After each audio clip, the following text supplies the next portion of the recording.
Happy Tuesday, everybody. Second? I said, oof. Yeah. If only it was. So today might be a little weird. Just I guess, please stick with us. Newsflash, we're not doing a show. I mean, we're going to be live, and we're going to talk. Wow. Yeah. But man, I am in no... We're in a bad spot today, maybe. Yeah, I'm in no position to announce that we're setting fire to the internet. Yeah. Justin Robert Young's joining us. All right, yeah, no, let's set it up for folks, just so they know this is not a bit, this is not a thing. We're not like coming into the pre-show in a weird way. I don't. This is gonna be a bunch of people hanging out in a live Skype call and not a show for however long we're doing it. But Brian, why don't you set it up?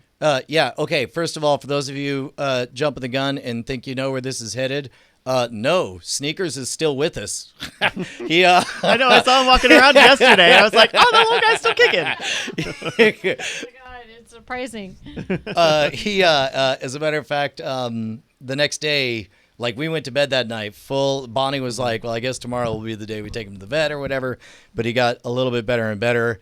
And today, the little fucker ran out again. He ran away. He ran away. He went down to her neighbor's yard and was like peeing on their trees and stuff. And it was just like doo doo doo. So he's feeling like an old dog with renal failure, but he's happy. He's bugging me for my food. Because that was the issue. It was like new meds or new food. Remember that the issue was that Bonnie had switched him over to allegedly an equivalent dry dog food. Yeah, I mean, it's the same brand. It's renal support. I had done it slowly. Yeah. It was new food. So before you attack me for doing it wrong, it's the way you do it. But this dog is like, I mean, not you, Justin, but the royal you that's out there. Yeah, no. I was just trying to set up. Just asking questions. Setups. Yeah.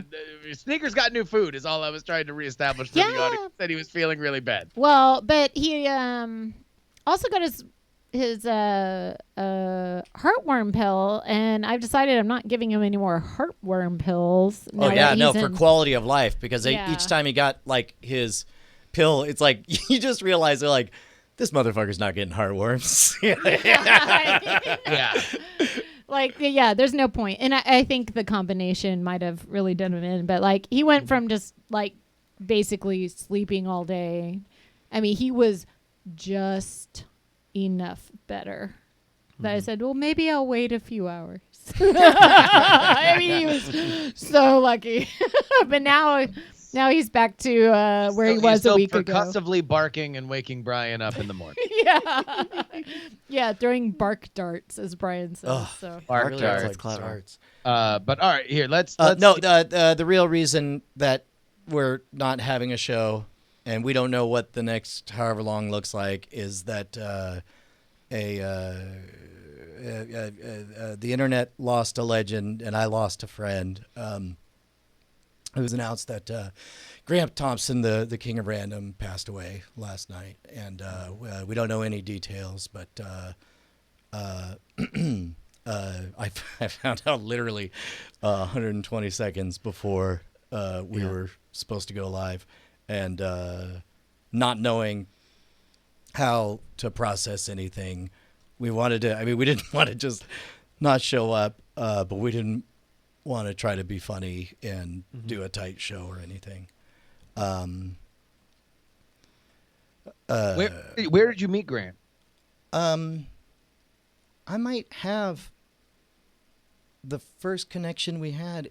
I was in town for Nerdtacular, and it was right before we met. Right before hacking the system. And I was so thankful for that because later it was very clear from one of the descriptions that one of the segments we were shooting was definitely collected from his channel, and I was like, oh my God, this is material Grant put together, and so I was so thankful that I was able to call him and say, hey, we're supposed to shoot this right now. This sounds like it's your thing. I don't know what to do or if this is going to be a problem. And he says, well, number one, it is my thing. What you're describing is exactly like my video. And I was like, well, I can take a stand and die on this hill. Then we're not going to shoot it. Or we can work something out. Well, or we could just put a pin in this and let's make sure I'm able to take care of you down the road, or do something to make things right. And he was cool about it. Yeah. He was a very sweet guy. I mean, I met him. What was this at the last Nerdtacular? I think we hung out with him for like an hour or two. Oh, that's right. With at his house, he set up a trampoline in his living room for his kids. Yeah, he was a very sweet guy. He was very warm and welcoming. It was like we told that story about him throwing his baby at me. Wait, I don't remember that. At Nerdtacular. Oh, that was one of the first times or maybe the second time that we hung out. Remember, we were downstairs, and we were talking about. It must have been the second time I saw him because the first time would have been before. Oh, shoot. But regardless, I remember the Night Attack stories. We were talking about walking around Hollywood and finding a human turd and some pizza on a paper plate, and then. And then also in that same episode was when we were telling the story of when he threw a baby at me, and I just lost my mind. And both him and his wife were just cackling within seconds. Oh shit! Can we find that? I kind of want to story from Night Attack. Yeah. I mean, give me a few minutes. Nerdtacular 2016 or 2015. Sure. Oh man. I'm going to type in "throw baby" in the DCTVpedia. Yeah, no, he's got a lot of kids. Oh my goodness. So that was just a cold email. Like you just reached out to him, like knowing that he was doing YouTube I stuff. can find it. I might be able to find the first. Oh really? What? Oh, I do remember now. The very first interaction we had was he reached out to Scam School because he put together this mega collaboration. Like collab videos clearly had momentum, and he said, "Hey, here's what we'll do: is everybody have kind of a two-parter, part that you want to share for the biggest mega collab, and then part you want to have us point to." And we put together 3 beer gags on there, and.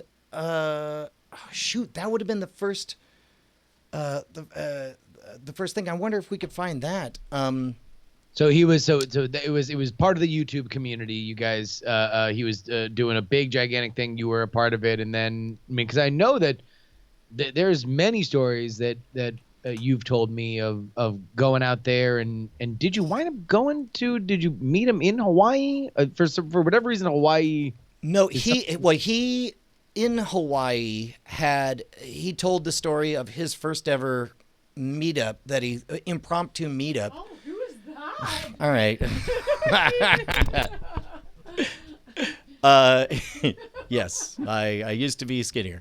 Oh my gosh, Bonnie, please. I never said you were fat. I was just like you look about the same size there. Yeah. You look better now. No, you really do. You're muscle now. All right, wait. This is not fat, it's muscle. Not the time. Go back and look at old stuff of yourself. Like you look so much better now. That's the way men do. Men age. Ladies, on the other hand, wow. Yeah, they. Yeah. Captain Fubar brings up that.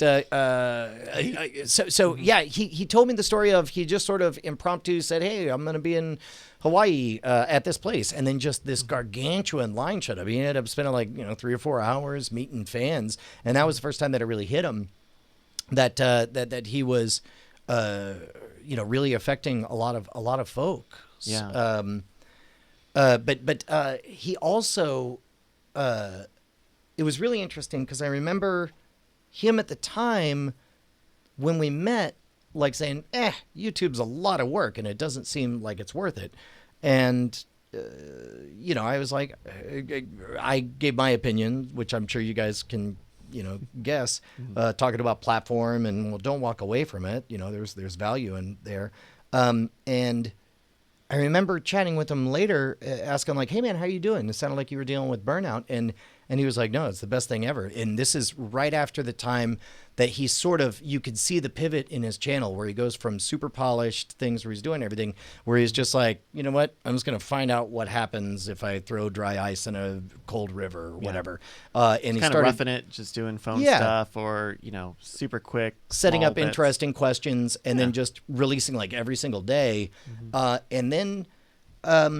and he's expanded since then. I know he's got a few like other people working the channel now. Oh yeah, no. As a matter of fact, that was he turned me on to a book called The Emyth because the next time we really connected, he explained that he had figured out that he only has so much time and he wants to reserve it for his family, and so he basically put together this. He as he went through the process of making an episode, every time he ever reached a decision, he wrote it down. And after the end of this process, I don't know how many days it took, but he had essentially the blueprint of how to make a King of Random video, right? And then he was able to start hiring people and bring it in. And then he realized that he doesn't even need to be the host of it. And How he ago was that? A couple years ago? 2 years ago, yeah. And then he had me out to a conference. Remember there was that that thing that in dust up Salt with the Lake, right? law, like that was unfortunately timed exactly like because he had some explodey experiments. Attracted. When you have loud kaboons in a neighborhood. In a residential the neighborhood. cops come out, Yeah. and so they're all like, "Yeah, we'll do a safety video," and they're like, "Great, that'll be fine." And then, unfortunately, right as that news broke, he was like, "I've got a conference where I'm going to teach you how to be a successful YouTuber," and I came out and I presented my hour-long lecture there, but I mainly listened to him. I think that was at VidCon. I think that was VidCon a few years ago, right? No, that was CMX. CMX, yeah. At CMX. Yeah, that was your first like meet and greet, right? Yeah, Like, yeah. That was the headline on this show was you dealing with that. Yeah. And but while I was out there, I was able to visit with him and appear on the channel,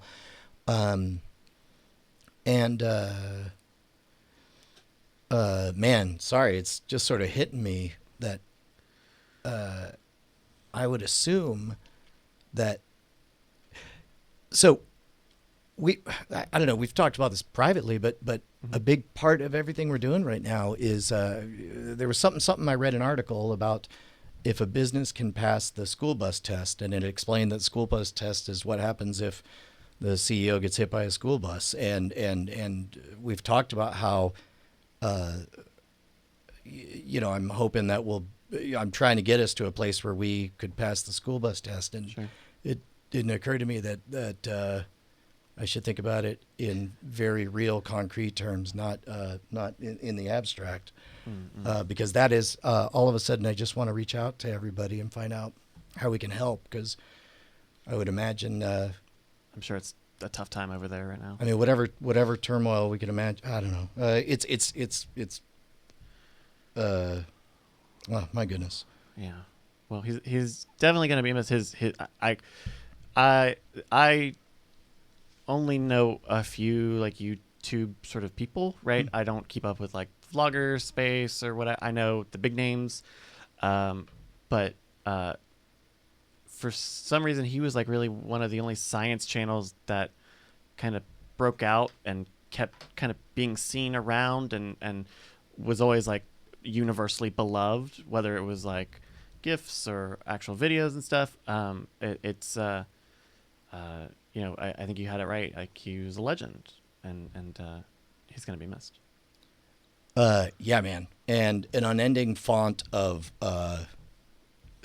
joy and effort and energy, and an amazing story. I'm sure I told this story, but dude taught himself from a book how to fly a plane, and then was an airline pilot, and then did it as a career. And then gave it up for to be a YouTube person.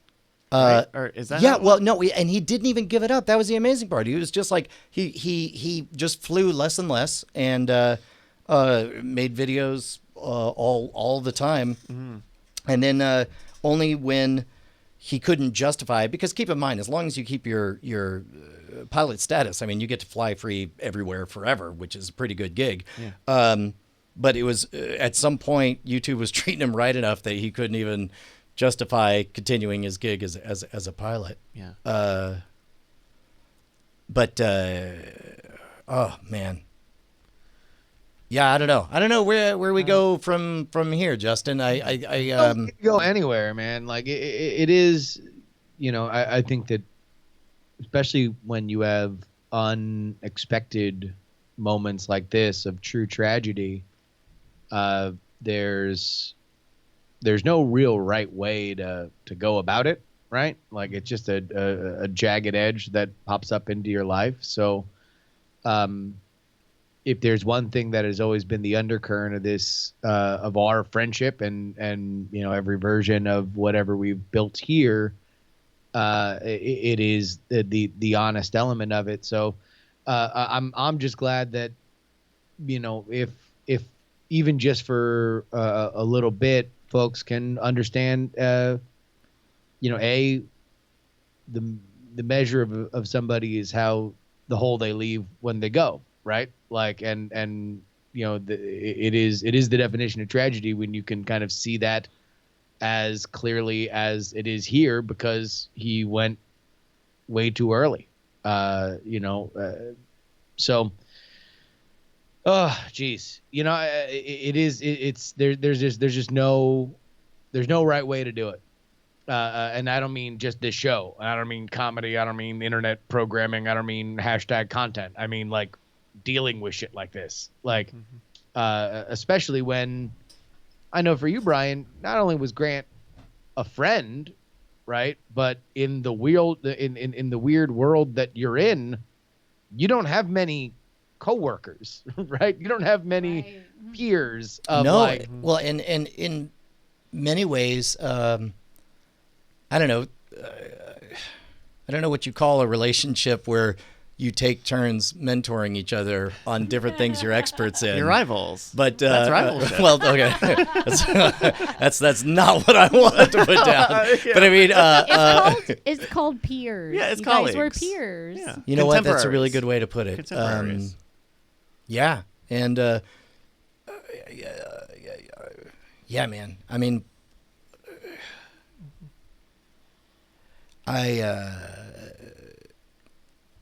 yeah, that it hit me.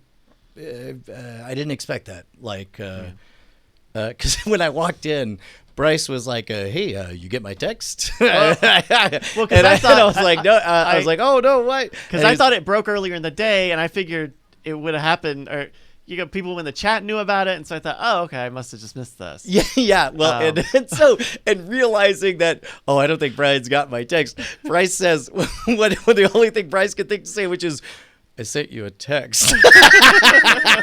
and then Bryce watches as I pull out my phone and I'm reading Bryce's words in front of Bryce, and I mean, it was just a full power, like you feel, starting in your stomach and your whole body goes tingly, and I don't know. We mentioned this. We were chatting right before we went live that, and it's a shame that I have to use this phrase, but I said the last time this happened, it was I found out that my best friend from high school had committed suicide, and it was minutes before I was supposed to leave to do Halloween Horror Nights, and we realized that well, at least Halloween Horror Nights, I'm doing a 21-minute magic show that I can switch my brain off and do the puppet show and just move my meat body. And but where it didn't feel right to well, I mean, for what we do to get well, there's just no way. I mean, there's no way unless there's a totally different vibe, and it's it's not something that you can force, and it's certainly not something that I think is really even possible. Like, I would rather us have an earnest conversation about grief and life and legacy like we're doing right now than to try to channel these feelings into something comedic when we're like, our comedy is in large part like, we can go anywhere, right? We can say anything. And it's like, when you have that kind of grief weaponized into comedy, like, it's just, there's just no good ways that can happen. Yes, no, there's already enough. Gallows humor is funniest when you're nowhere near the gallows. Yeah. And we are entirely too close at the moment. Man, so well, especially also because it's like off balance. Like, because I didn't know him, but I certainly knew him through you. I knew his legacy through you. I knew how much he meant to you as a friend. So it's like, it's one thing. It's like, all right, if somebody close to all of us had passed, then it's like, we're all on the same, the bomb's gone off for all of us. So if I draw a dick in the ashes, then we're still all dealing with the same stuff, right? Yeah. But it's not that. Like, there's one person that and Bryce also spent time with him. Bonnie certainly has been affected. So it's like, there's no byplay. Like, there's no way other, because all I want to do personally is just be there for my friend who just lost a friend. Like, there's just nothing there. Well, Sneakers did bark at the King of Random. So there's a little tie-in there, I guess, to... I was trying to be funny. You see, it doesn't work. It doesn't work. I told Bonnie, I literally just said that. What? About Sneakers? I didn't hear you say something. You can't try. I've had jokes that came into my head, but you can't say them. They're just not. That's true. Not going to work. It's hard. No, I mean, look, it's just, again, there's no right way. There's no right way to process anything like this. And especially when, look, beyond what it means for somebody to go, and I don't think there's going to be any clarity with details in terms of the grief, right? But at least there'll be something. They'll know some element. I think there's a psychological thing in the human brain that, as pattern recognizing creatures, especially when we come to moments like this, that when we know that there's still something left on the loading bar between what we know now and what we will know forever, that's like a driver of like its own kind of madness, right? Like it's just something that's incomplete, and that's where we're at right now. I don't think I'm talking out of school, but I just found my last text exchange with Grant. It arrived at 9:30 in the morning on October 25th. So it's been a few months, but I think we saw each other or talked on the phone. But I woke up at 9:30 to this text that said from Grant saying, "Hey, Brian, I was just thinking about you and wanted to let you know that I think you're great. I have a lot of respect for you, and I really admire how much work and passion you put into everything you do. Hope this doesn't sound weird, but wanted to pass it along because it's true. I'm also scheduling this message to go out later today because it's 1 a.m. and I don't want to wake you up with an unnecessary notification because I care about your sleep, LOL." Oh my gosh. That's so sweet. And I woke up and telling about our schedules, I responded at 11:30 a.m. the following day saying, just got this message and it made my morning. Thanks so much for your good vibes and encouragement, man. It really means the world to me. You've been such a fantastic influence in my life, and I'm so thankful we're friends. Hope to see you and the family soon. And he said the feeling's 100% mutual, with the devil horns emoji and a sunglass emoji. Christ. That's tough. Yeah. So, I would like to think you would be okay with me sharing that with you guys. of course. I mean, it's indicative of how sweet and considerate he is. Oh yeah, I mean, and yeah, that's. So. I think that is a fitting tribute, especially as a lot of people are. That's the one thing about the internet is that we don't have monoculture celebrities anymore, which kind of creates this weird, like a shatter effect for like grief, because you have people that mean a lot to people, right? And so a lot of people right now that might have known in passing who Grant was are probably going to pay a lot more attention to him. And I'm glad you said that. I'm glad you read it, because it just gives you a fuller idea of who he was beyond the artist, beyond the channel. Yeah, dude, that was one thing I noticed, is that we swam in similar waters, but I remember thinking, like, somehow he does it, and more of it, and also, with none of the neurosis. Like, how does he do that? Just with that pure, clean work ethic, and all of his builds are better. Well, I think like he was very much on the grind. I mean, people talk about waking waking up on your grind, whatever.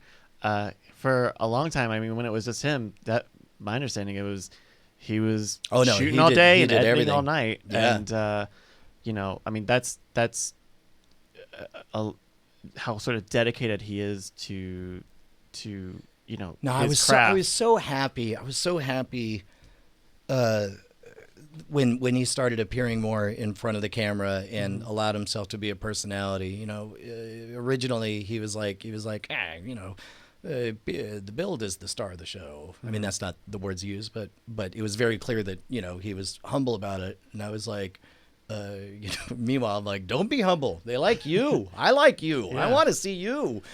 And there are not enough genuinely nice and incredibly positive people out there. And with an abundance mentality, he was so willing to share. I mean, yeah. And that's something where from the other field you came from, like, doesn't exist. Oh yeah, yeah, and that was worth noting that we came to be friends at a time that I was in Hollywood.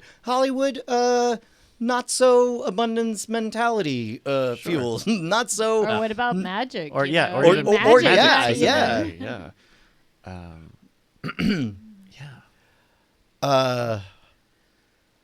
Yeah, I mean, and that's something that I think is unique to the internet. It is unique to YouTube specifically, where people understand, like, hey, look, if we do, if I'm doing makeup tutorials and you're also doing makeup tutorials, guess what? People will watch both because they'll want to know which one works best for them. Not like, no, they have brand loyalty to one person who's doing a thing, that collabs matter. And it will even be bigger as if they did two videos together. And that's exactly what, I think there's part of your friendship with him and his channel to me that was like kind of interesting, is that, coming from Magic, anything that smells like something else that somebody did 50 years ago is like, the claws are out. And not just from the person that did it 50 years ago, from anybody he ever talked to and their little cousins. They're going to all go on, whatever, channels that they can and start a fight. Whereas, like, you guys were doing a lot of the same ideas and then certainly talking to the same audience, but it was always about how can we build together? How can we do more that helps each other? And if you look at the results, it's I don't think that I think that decision has been, as I think folks like you and I, Brian, have always said, it brings about more. It just means more content. It means more rad content. It means more connectivity and discovery, and that's never a bad thing. Yeah. Well, okay. So the original plan was we're supposed to do a show. We will. I mean, outside of to say that I am thankful for every minute I had with my friend Grant Thompson, and that the internet collectively is gonna miss him. I mean, what a loss. But thank you, Grant, for all the gifts.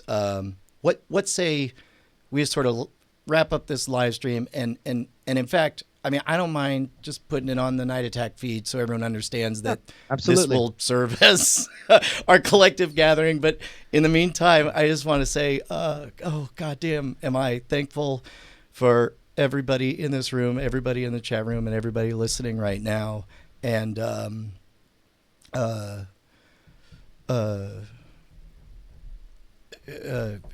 thank you to Grant for everything. I love you guys. I love you guys. And I don't know what the right way for me to reach out to his tribe is, but I guess, like you say, Justin, none of us know. None of us know the right way.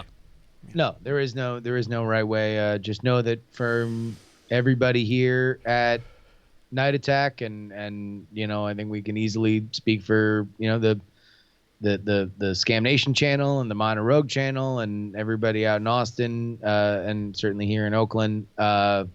We wish, you know, obviously, as best as his family and friends and loved ones can get through what is obviously a terrible tragedy, and we pay homage to the king. Oh, that was too good. That was on the nose. I'm a writer.